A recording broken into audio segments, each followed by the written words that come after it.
Now let's talk about buyer representation agreements.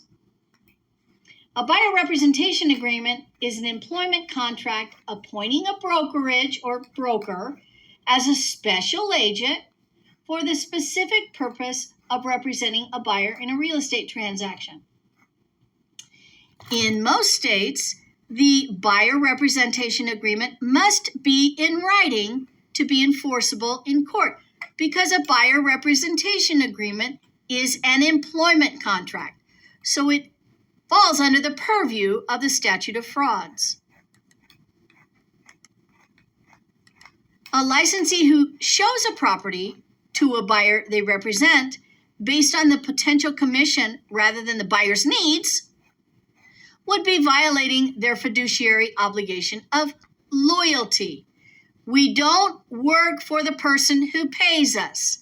We work for the person who we have the fiduciary obligation to work for. So when we show a buyer the property, we show a buyer the property based on their needs, not based on the commission we will receive.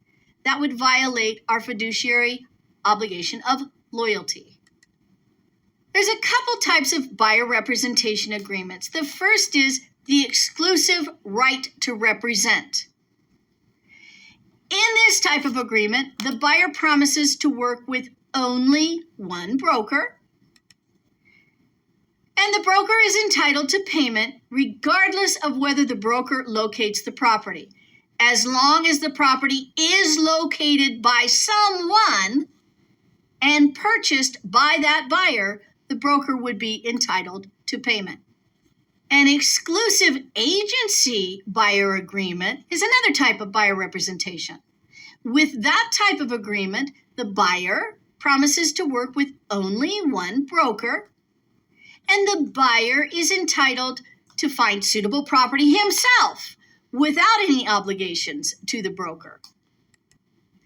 With an open agency buyer representation agreement, the buyer can be represented by more than one broker, and the buyer compensates only the broker who locates the property the buyer ultimately purchases.